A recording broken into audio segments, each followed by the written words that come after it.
Hello students, welcome to my YouTube channel Chemistry Buzz. Myself Ashish Bhaskar, senior chemistry faculty of chartered group of institution. बच्चों next हम लोग बात करेंगे length note series के अंदर physical properties. Next heading is the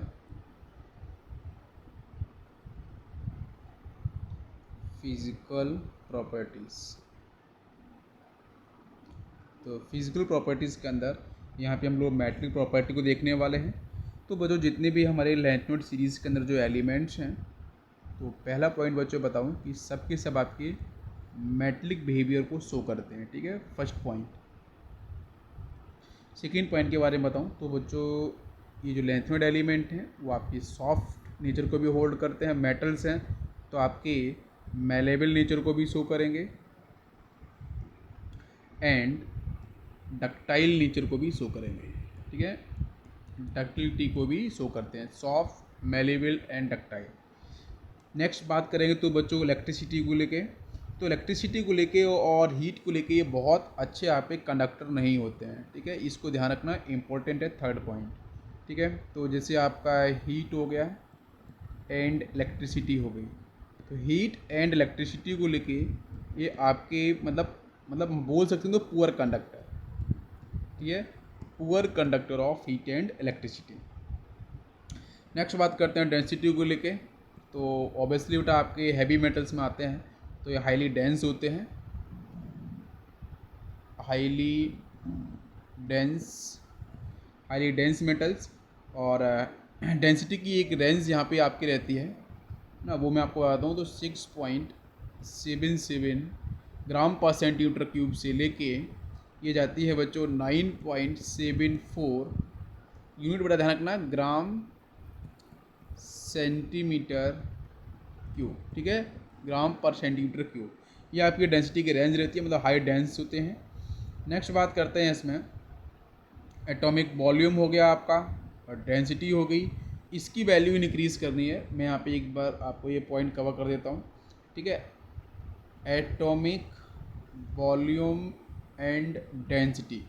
ठीक है, जैसे जैसे आपका एटॉमिक नंबर कैपिटल Z की वैल्यू आपकी जैसे बढ़ती जाएगी तो एटॉमिक वॉल्यूम एंड डेंसिटी है, इसकी वैल्यू भी बेटा इसके साथ क्या करती है, इंक्रीज़ करती है। ठीक है, ओके।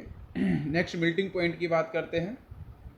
तो मेल्टिंग पॉइंट भी इनका आपका हाई रहता है, मेल्टिंग पॉइंट भी आपका हाई रहता है जैसे आप एटॉमिक नंबर की वैल्यू बढ़ती जाएगी। ठीक है, लेकिन यहाँ पे कोई रेगुलर ट्रेंड की बात नहीं कर रहे हैं, लेकिन जनरली हम बात करते हैं तो ये वैल्यूज़ आपकी क्या है, इस तरीके से इंक्रीज़ और डिक्रीज़ करते हैं। तो ये कुछ बेसिक आइडिया है फिजिकल प्रॉपर्टी में। नेक्स्ट हम बात करने वाले इसमें आयोनाइजेशन एनर्जी को लेके। ठीक है, आयोनाइजेशन एनर्जी। तो एक बारी मैं फिर से रिपीट करता हूँ आपको, ये जो आपके लेंथ नोट की बात कर रहे हैं बेटा, एक्नोट की बात हम बाद में करेंगे। ये सब के सब मेटल्स में होते हैं, सॉफ्ट होते हैं, मेलेबल एंड डक्टाइल। नेक्स्ट आपके हीट इलेक्ट्रिसिटी के बच्चों पूरा कंडक्टर होते हैं, हाईली डेंस होते हैं। डेंसिटी की वैल्यू मैंने आपको यहाँ पे फिक्स कर दी है, ये रेंज रहती है, this is the range. Next atomic volume and density की वैल्यू बच्चों इंक्रीज़ करती है जैसे आपका एटॉमिक नंबर की वैल्यू इंक्रीज़ करेगी। मेल्टिंग पॉइंट भी जनरली आपको फेयरली हाई मिलता है। और नेक्स्ट बेटा हम बात करने वाले concept that is the ionization energy for the lanthanoid series. तो लैंथेनॉइड सीरीज़ की बात करते हैं तो यहाँ पे आपको जो आयोनिक फेज की अगर बात करें तो M+3 के अंदर आपको देखने को मिलता है। इसका मतलब क्या है कि M जब M+3 में गया होगा तो इसने कहीं ना कहीं बच्चों 3 इलेक्ट्रॉन्स को इसने रिलीज़ किया होगा। तो यहाँ पे जो हम आयोनाइजेशन एनर्जी टर्म डिफाइन करने वाले हैं वो हम सबसे पहले IE1 हम बात कर लेते हैं। IE1, next is IE2, next is IE3, जिसमें से हमारे सिलेबस के अंदर IE2 और IE3 को लेकर काफ़ी बात करी गई है। तो यहाँ से हम बात करते हैं IE1 और IE2। तो ये बच्चों आपको देखो, आपको पता है कि हमारे मेटल्स हैं, मिनोलिटिक मेटल्स हैं, ये हमारे मेटल्स हैं। जब ये आपके मेटल्स लेंथ नोट के अंदर, तो यहाँ से इलेक्ट्रॉन्स को रिलीज़ करने के लिए काफ़ी आसान होगा। ठीक है, तो वही हम बात करने वाले हैं कि यहाँ पे IE1 और IE2 की जो वैल्यूज होती है वो आपकी काफ़ी लो रहती है, मतलब ये आसानी से इलेक्ट्रॉन्स को रिलीज़ करने की टेंडेंसी होल्ड करते हैं। ठीक है, अच्छा एक क्वेश्चन यहाँ पे ये पूछा गया है प्रीवियस ईयर के अंदर, एल्कलाइन अर्थ मेटल्स को लेके यहाँ क्वेश्चन पूछा गया है।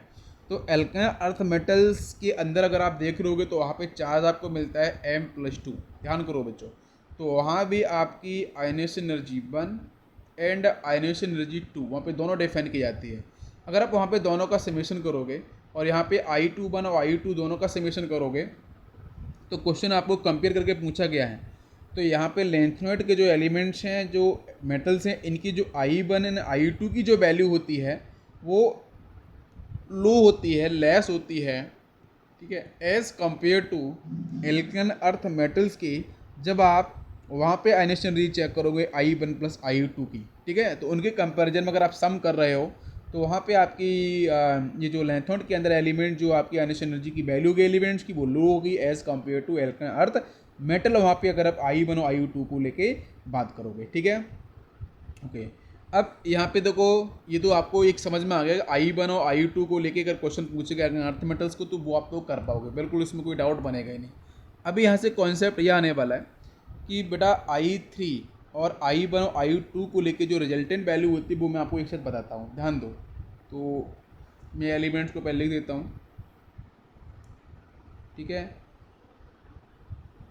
और इनकी जो वैल्यूज़ है ना, वो मैं एक बार आपको लिखूंगा, क्योंकि आप देखो उसको रटना नहीं है, बस उस वैल्यूज़ को थोड़ा सा मैं लेके एक बार आपको यहाँ पे आइडिया देने वाला हूँ कि किस तरीके से आपकी जो वैल्यूज़ हैं वो इंक्रीज़ और डिक्रीज़ करेंगी, ठीक है।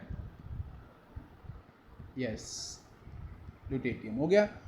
अब ज़रा वैल्यूज़ देखो, I1 plus I2 plus I3 तीनों को ऐड करके जो values kilo joule per mole में, ठीक है, it is important, kilo joule per mole में।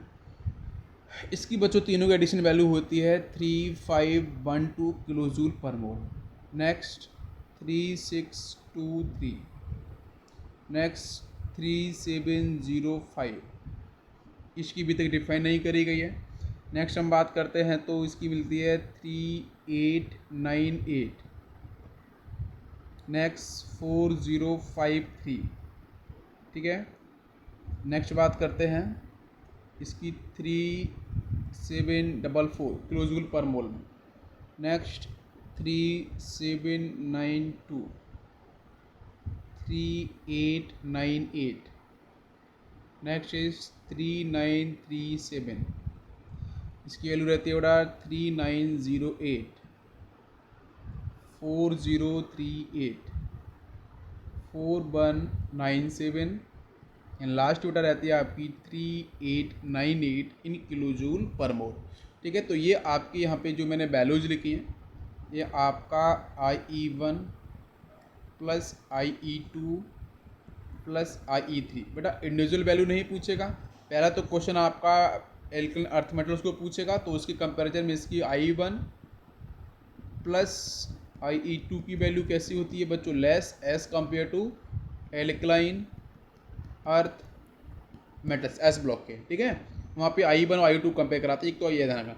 दूसरा इसका जो रिजल्टेंट है, एडिशनल वैल्यू है तीनों I1 plus I2 plus I3 की वैल्यूज़, है ना, तो उसको लेके क्वेश्चन पूछेगा। तो यहाँ पे आपको ध्यान देखो ये देना है कि वैल्यूज़ देखो सबसे पहले क्या कर रही है, यहाँ से यहाँ देखो आपकी इंक्रीज़ कर रही है, यहाँ भी वैल्यूज़ इंक्रीज़ है, इधर भी वैल्यूज़ इंक्रीज़ करती जा रही है, फिर आपके देखो यहाँ वैल्यू डिक्रीज़ कर गई है, ठीक है, और फिर देखोगे तो यहाँ वैल्यू फिर से इंक्रीज़ कर रही है, यहाँ तक देखो इंक्रीज़ करी है, ठीक है, और यहाँ तक इंक्रीज़, फिर आपके वैल्यू देखो यहाँ पे डिक्रीज़ कर गई है। तो रेगुलर ट्रेंड के देखने को क्या मिल रहा है कि वैल्यू आपकी जनरली इंक्रीज़ कर रही है, जैसे आप मूव कर रहे हो शेरियम से लेके और आप ल्यूटेटियम तक, बेसिकली वैल्यू आपकी इंक्रीज़ कर रही है। I1 plus I2 plus I3 की वैल्यू बढ़ती है, क्योंकि आपको पता है साइज छोटा होता जा रहा है, उसके साथ साथ यहाँ पर लेंथ में कॉन्ट्रैक्शन भी देखने को मिलता है, जिसकी वजह से आपका साइज छोटा हो रहा है। साइज छोटा होने पर force of attraction nuclear charge की वैल्यू बढ़ती जाएगी, जिसकी वजह से इलेक्ट्रॉन्स को निकालना काफ़ी डिफिकल्ट हो जाएगा। तो इसलिए वैल्यू जनरली आपकी क्या हो रही है, बढ़ रही है, लेकिन कुछ कुछ केसेस में आपकी वैल्यूज को डिक्रीज़ भी कर रही है, ठीक है। तो यहाँ पे मैं रिजल्टेंट अगर बात करूँ तो low value of ionisation energy के पीछे आपका एक तो रीज़न है कि ये इलेक्ट्रो पॉजिटिव नेचर को आपके शो कर रहे हैं आसानी से, ठीक है, और इलेक्ट्रो पॉजिटिव नेचर को शो कर रहे हैं। अगर आयनेशन एनर्जी अगर आपकी लो है, अगर आपकी आयनेशन एनर्जी की वैल्यू अगर आपकी लो होती है जिन भी मेटल्स के या जिन भी एलिमेंट्स की, तो उस केस में वो इलेक्ट्रॉन्स को आसानी से रिलीज़ कर देंगे, तो उनकी जो रिएक्टिविटी वैल्यू होती है वो भी हाई होती है, ये भी ध्यान रखना। तो उनकी रिएक्टिविटी वैल्यू भी क्या होती है, आपकी हाई होती है। तो मैं बोल सकता हूँ एल्कलाइन अर्थ मेटल्स कंपैरिजन में अगर इनकी आयनेशन एनर्जी वैल्यू कम आ रही है तो इनकी रिएक्टिविटी भी कैसी होगी आपका देख। जैसे अगर मैं बात करूँ कोल्ड वाटर से, हॉट वाटर से, तो आसानी से एक्शन परफॉर्म करेंगे ये मेटल्स हैं, और क्या लिबरेट करेंगे बेटा, हाइड्रोजन गैस को लिबरेट करेंगे। उसके साथ साथ अगर मैं बात करूँ, अगर मैं कुछ और अदर रिएक्शंस के बारे में बात करूँ, जैसे क्लोरीन के बारे में बात करूँ, अदर एलिमेंट्स के बारे में बात करूँ, तो भी वहाँ पे आसानी से रिएक्शन को परफॉर्म करा पाएंगे। तो आयनाइजेशन एनर्जी जो टर्म है वो आपकी रिएक्टिविटी को भी रिलेट करता है, ठीक है। बाकी जो कंपैरिजन के बारे में मैंने बता दिया वो ध्यान रखना है। और रेगुलर ट्रेंड के बारे में पूछा जाए, जनरल ट्रेंड के बारे में, तो आपकी वैल्यू क्या करती है, इंक्रीज करती है, ठीक है। ये आपके लिए इंपॉर्टेंट है। इसके बारे में, इसके बाद बच्चों हम लोग बात करने वाले हैं यहाँ पे कुछ अदर पॉइंट के बारे में, ठीक है। अच्छा, अभी नेक्स्ट पॉइंट यहाँ से ये बनेगा कि स्टैंडर्ड रिडक्शन पोटेंशियल वैल्यू, मतलब हम लिख सकते हैं SRP value. Standard reduction potential को हम लोग ई नॉट से भी करते हैं रिप्रेजेंट।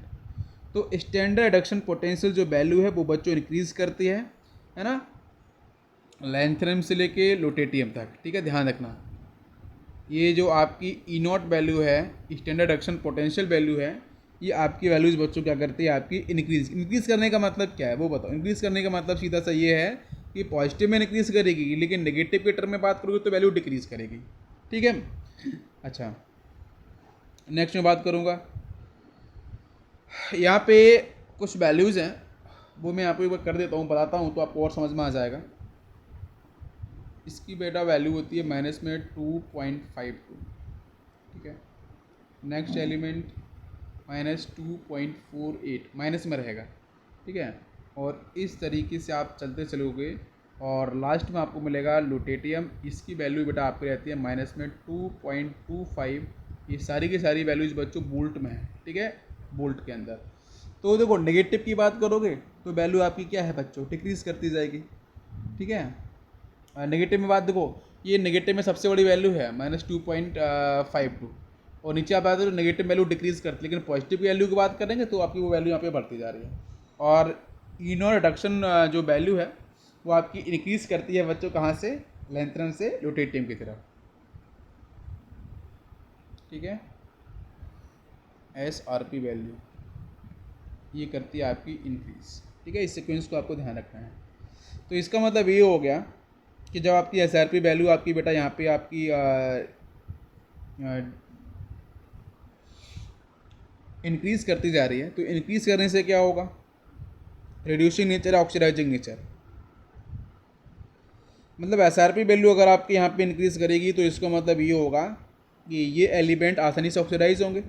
भाई जितना अधिक नेगेटिव में है तो आसानी से ऑक्सीडाइज हो जाएंगे ना।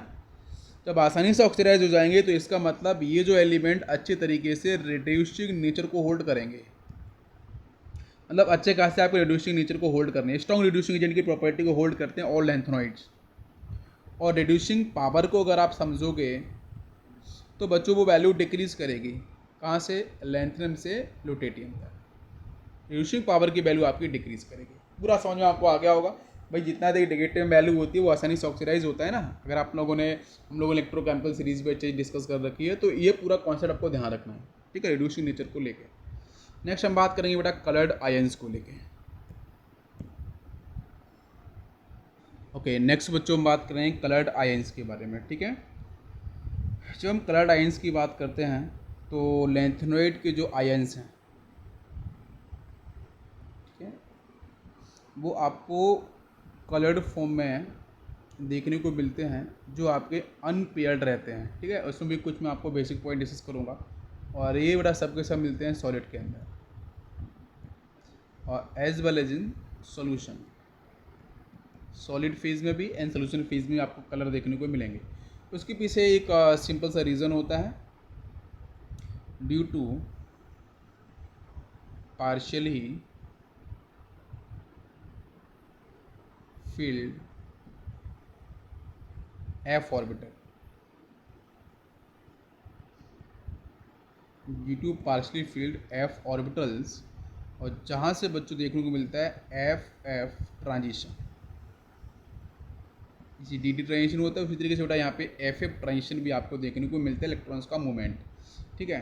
अच्छा, इसमें से कैटेगरी में कर देता हूँ M+3, जो आपको आयंस मिलेगा जनरली +3 स्टेट के अंदर, जिसमें से पहला कॉन्फ़िगरेशन 4f0, ये बच्चों नोबल गैस कॉन्फ़िगरेशन है, इनर्ट गैस कॉन्फ़िगरेशन है।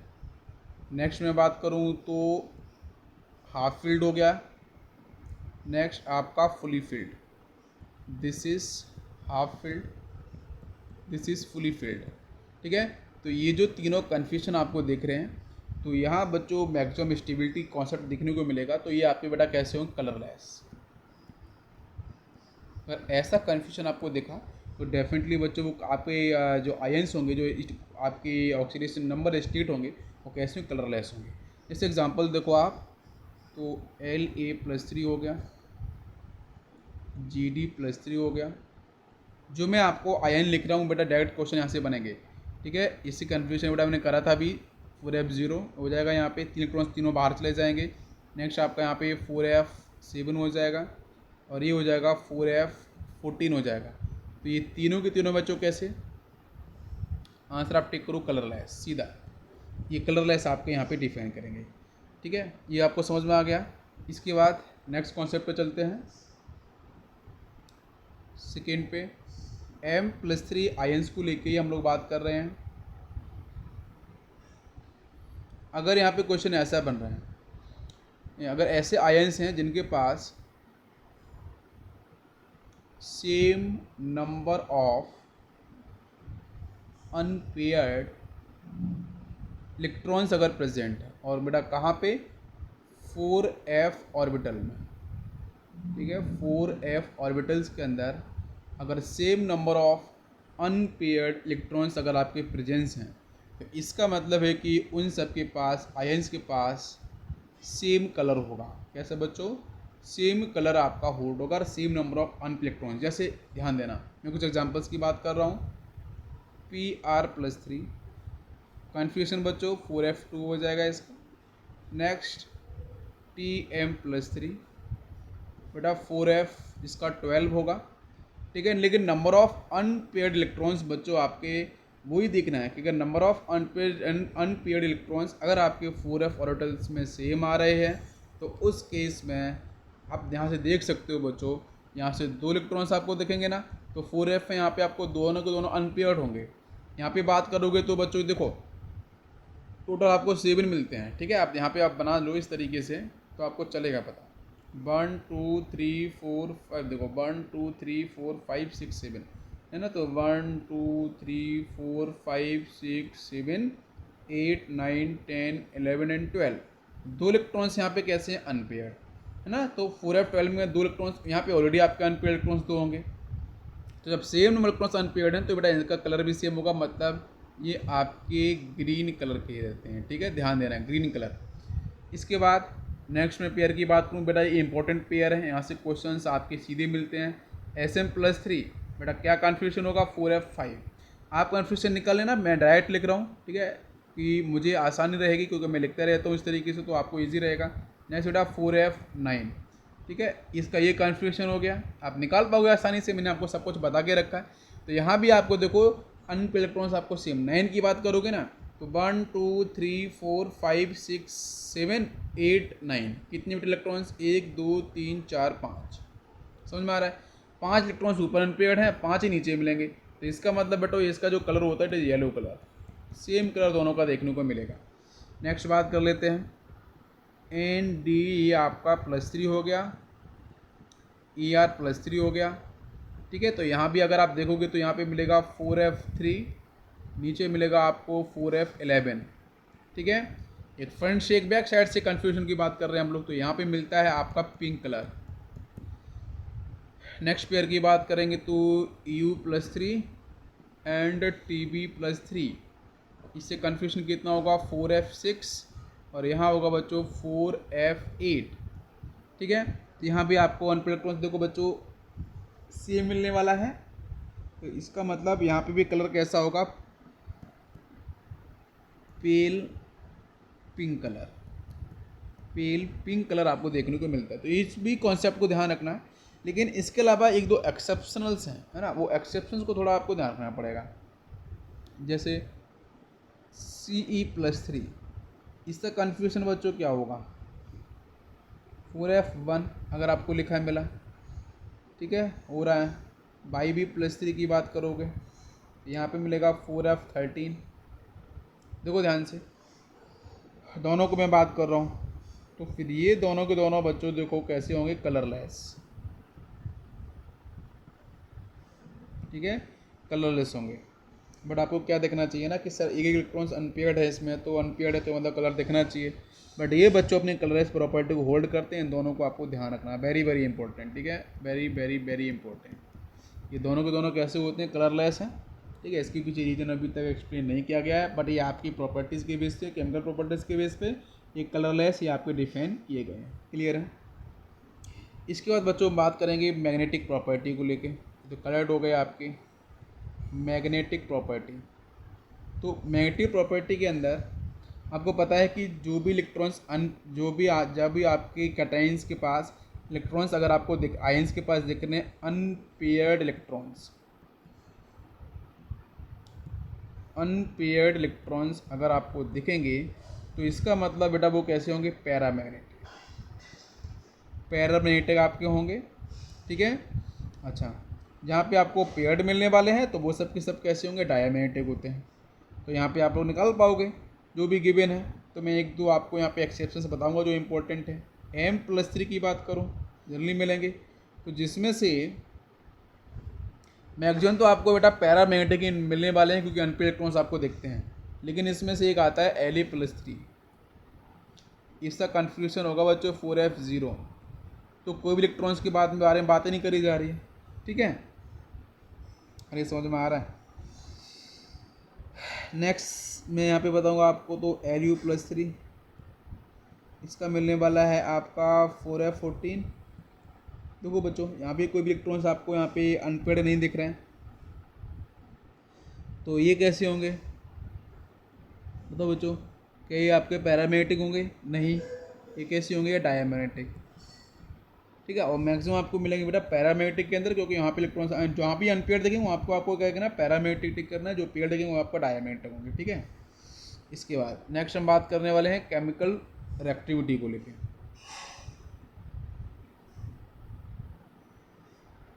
केमिकल रिएक्टिविटी, तो ध्यान देंगे इसमें कि जो लैंथेनॉइड है बच्चों वो ऑक्सीजन से या एयर से आसानी से रिएक्शन परफॉर्म कर जाते हैं, हीट करेंगे तो भी रिएक्शन परफॉर्म करते हैं। तो जब ये एयर से या ऑक्सीजन से रिएक्शन परफॉर्म करते हैं लैंथेनॉइड, तो बच्चों ये कन्वर्ट करते हैं जनरल फॉर्म, आप ध्यान रखो M2O3। जिसमें से एक क्वेश्चन आपको पूछा गया है कि जो सीरियम है बच्चों वो C2O3 नहीं बनाता है, ये इनकरेक्ट है। तो ये बच्चों फॉर्म करता है CO2 when comes in the presence of air. Air के कॉन्टैक्ट में जैसे आएगा तो CO2 फॉर्म करता है, C2O3 फॉर्म नहीं करता, बाकी एलिमेंट आपके M2O3 टाइप में फॉर्म कर लेते हैं, ठीक है। और जो ऑक्साइड्स बनते हैं बच्चों वो मेटल्स आपके हैं ये लैंथेनॉइड, तो मतलब आयन तो होंगे ही, एंड बेसिक प्रॉपर्टी को होल्ड करेंगे। मेटल तो बेसिक प्रॉपर्टी को भी होल्ड करते हैं, ठीक है। तो पहले तो आपको ऑक्सीजन के बारे में समझ में आ गया। इसके बाद हम बात करेंगे बेटा हाइड्रोजन के साथ। तो बेटा हाइड्रोजन के साथ रिएक्शन परफॉर्म करने के लिए टेम्परेचर इज इम्पॉर्टेंट। तो रूम टेम्परेचर पर नहीं करते हैं रिएक्शन, टेम्परेचर बच्चा होना चाहिए 300 से लेके 400 डिग्री सेल्सियस। इस टेम्परेचर पे बच्चों जो लैंथेनॉइड हैं वो जो हाइड्रोजन गैस से आसानी से रिएक्शन को परफॉर्म कर जाते हैं, ठीक है। और क्या बच्चों फॉर्म करते हैं, सॉलिड कंपाउंड फॉर्म करेंगे MH3 इस टाइप से। MH3 टाइप आपका सॉलिड आपका कंपाउंड करेंगे यहाँ पे, जो मतलब हाइड्राइड फॉर्मेशन कर लेते हैं और कुछ भी नहीं, ठीक है। इसके बाद जब हम ये हाइड्राइड्स को बच्चों लेके आएंगे वाटर मॉलिक्यूल से कांटेक्ट में, तो फिर बच्चों ये क्या करते हैं, आपके रिएक्शन परफॉर्म करेंगे, ठीक है, और डिकम्पोज हो जाएंगे, आयनिक फेज में यहाँ पे कन्वर्ट हो जाएंगे, ठीक। अच्छा, इसके बाद अगर आप हैलोजन लेके आओगे, हैलाइड लेके आओगे, तो उसके साथ रिएक्शन परफॉर्म करते हैं, लेकिन बेटा फ्लोरीन के साथ रिएक्शन परफॉर्म नहीं करते हैं, बस ध्यान रखना है। बाकी जो हैलाइड्स रिएक्शन परफॉर्म करेंगे बेटा और बनाते हैं MX3 टाइप आपके हैलाइड्स। MX3 टाइप कंपाउंड आपके यहाँ पे कर लेते हैं फॉर्म, समझ में आ गया।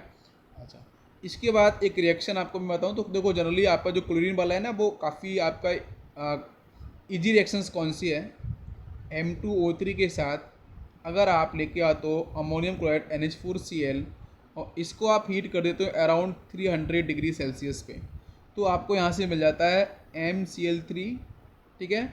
इसके आपको 6 मोल्स यहाँ पे लेने पड़ेंगे NH4Cl के, और प्लस बच्चों यहाँ से मिलेगी अमोनिया गैस, NH4 है अमोनियम आयन तो अमोनिया गैस तो मिलेगी ही, और प्लस आपको मिल जाता है वाटर मॉलिक्यूल्स, ठीक है। तो इस तरीके से MCl3 आपको देखने को मिल गया। अब फ्लोराइड्स के साथ बच्चों क्या करता है, यहाँ पे इंसॉल्युबिलिटी रिप्रेजेंट करता है। क्लोराइड्स आपके कैसे होते हैं, आपके लैंथोन के वो डेली क्वेश्चन होते हैं, सॉल्युबल भी होते हैं, ठीक है। और बाकी टेम्परेचर के इंक्रीज करने पे नाइट्रोजन, कार्बन, सल्फर, फास्फोरस, बाकी सब एलिमेंट से क्या करते हैं, रिएक्शन को परफॉर्म कर लेते हैं आसानी से, ठीक है। ओके, तो ये कुछ इंपॉर्टेंट क्वेश्चंस हैं, यहाँ से इस तरीके से बन सकते हैं। नेक्स्ट बेटा हम लोग बात करने वाले हैं कॉम्प्लेक्स फॉर्मिंग टेंडेंसी को लेके। ओके, नेक्स्ट बच्चों रहेगा आपका कॉम्प्लेक्स फॉर्मेशन को लेके। तो जो लैंथेनॉइड बच्चों हमारे पास जो एलिमेंट्स हैं, ये ईजिली कॉम्प्लेक्स कंपाउंड का फॉर्मेशन नहीं करते हैं, ठीक है। तो उसके पीछे रीज़न क्या है, रीज़न बच्चों होता है इसके पास लो चार्ज डेंसिटी, लो चार्ज डेंसिटी होने की वजह से, और दूसरा क्या है, साइज़ स्मॉल साइज़, ठीक है। इसकी वजह से बच्चों ये क्या करते हैं, ये आपके यहाँ पे चार्ज भी इसका काफ़ी मतलब चार्ज डेंसिटी की बात करते हैं बहुत लो रहता है, और जो साइज़ है वो आपका स्मॉल साइज़ आपके इनमें नहीं रहता है। बिकॉज लैंथोइड की बात कर रहे हैं तो साइज़ स्मॉल नहीं, साइज़ आपका बड़ा साइज़ होगा, बिगर साइज़ होगा, ठीक है। चार्ज डेंसिटी आपकी इसमें कैसी रहेगी, लो रहेगी, ठीक है। चार्ज डेंसिटी को कोई साइज़ आपका कैसा हो जाएगा, बिगर साइज़, ठीक है। साइज़ आपका बिगर, क्योंकि आपके यहाँ पे जो कॉम्प्लेक्स फाउंड जो टेंडेंसी होती है, कॉम्प्लेक्स कंपाउंड फाउंड टेंडेंसी जो होती है, नेचर होता है ना, जो आपका बिहेवियर होता है, उसके रिस्पेक्ट में यहाँ पे कंडीशन रिवर्स होती हैं। क्योंकि चार्ज डेंसिटी आपकी काफ़ी लो होती है, बिकॉज साइज़ बहुत बड़ा हो जाता है, जिसकी वजह से ये क्या करते हैं, कॉम्प्लेक्स फॉर्म नहीं करते हैं। कर भी लेंगे तो आपके वो अनस्टेबल हो जाएंगे, तो अनस्टेबल होंगे तो फिर आपको यहाँ पे कॉम्प्लेक्स आपको देखने को नहीं मिलेंगे। नेक्स्ट हम बात करने वाले हैं यूज ऑफ लैंथेनॉइड्स में, ठीक है। यूज के बारे में बात करते हैं तो आपके एलॉय, बहुत सारे एलॉय जैसे हैं जहाँ पे देखने को मिलता है। पहले हम बात कर लेते हैं alloy, this is misch alloy, misch metal alloy, ठीक है। इसमें अगर मैं बात करूँ, एक एलॉय होता है बच्चों, इसमें आपकी लैंथेनॉइड के जो मेटल्स होते हैं, लैंथेनॉइड मेटल्स ये रहते हैं बच्चों अराउंड 94 से 95%। बाकी इसमें मिलेगा आपको आयरन मिलेगा, ये रहता है आपका 5%। बाकी इसके पास बच्चों सल्फ़र भी हो सकता है, कार्बन के भी कुछ ट्रेसेस, सिलिकॉन भी होता है, कैल्शियम भी होता है, एल्यूमिनियम भी होता है, ठीक है ना। तो बाकी ये ट्रेसेस देखने को मिल जाते हैं स्मॉल अमाउंट में। तो मिक्स मेटल में ध्यान रखना बेटा, लैंथेनॉइड आपका कितना परसेंटेज, 94 से 95%, आयरन आपका 5%, बाकी एलिमेंट के आपके ट्रेसेस यहाँ पे देखने को मिल जाते हैं। क्लियर हो गया। अच्छा, अब इसमें से आपके अब एक क्वेश्चन है कि यहाँ पे जो एलॉय तो बन गया है मिक्स मेटल एलॉय, इसका हम यूज कहाँ कहाँ पे करते हैं। तो जो भी हमारे इग्निशन डिवाइसेस हैं, जैसे आपका ट्रेसर बुलेट हो गया, सेल्स हो गया, लाइटर्स हो गए, है ना, उन सब एक अंदर में इसका इस मिक्स मेटल का हम क्या करते हैं, यूज करते हैं, ठीक है। अच्छा, उसके साथ साथ हम लोग जेट, जो आपका एयर जो फ्लाइट जेट रहता है, उसके अंदर भी हम जो इंजन के पार्ट हैं उसके अंदर भी इसका यूज़ करते हैं मिक्स मेटल का, ठीक है। वो आपको थोड़ा ध्यान रखना है। इसके बाद नेक्स्ट हम यूज की बात करेंगे, तो बच्चों जो ग्लास की पॉलिशिंग होती है उसके साथ भी इसका हम यूज कर देते हैं, ठीक है। नेक्स्ट वॉल्यूमेट्रिक एनालिसिस के अंदर सेरिक सल्फेट का यूज करते हैं, ध्यान दो, सेरिक सल्फेट का हम लोग यूज करते हैं वॉल्यूमेट्रिक एनालिसिस के लिए, ठीक है। फिर उसके बाद जो आपके टीवी के अंदर जो ट्यूब्स होते हैं, टीवी ट्यूब्स, उसके अंदर भी हम फॉस्फोरस, जो कलर वगैरह होता है ना, कलर जो टीवी ट्यूब्स होते हैं उसके अंदर फॉस्फोरस और कुछ लैंथेनॉइड के ऑक्साइड का हम लोग क्या करते हैं, इसमें यूज़ करते हैं। बाकी हम कैटलिस्ट के फॉर्म में भी इसका यूज़ करते हैं लैंथेनॉइड, जैसे हाइड्रोजनेशन के अंदर, डिहाइड्रोजनेशन के अंदर, ऑर्गेनिक केमिस्ट्री ऑक्सीडेशन के अंदर, पेट्रोलियम की क्रैकिंग के अंदर भी इसका हम यूज़ कर देते हैं, ठीक है। ओके, इसके बाद कुछ हम पर्टिकुलर मैग्नेटिक इलेक्ट्रॉनिक डिवाइस बनाने के लिए भी इसका यूज़ करते हैं, because of its paramagnetic and ferromagnetic properties, ठीक। तो यहाँ पे आपका लैंथेनॉइड जो सीरीज़ है बच्चों वो आपकी फिनिश होती है। नेक्स्ट लेक्चर के अंदर बच्चों हम डिस्कस करेंगे एक्नोइड के बारे में। ठीक है, thank you, thanks for watching.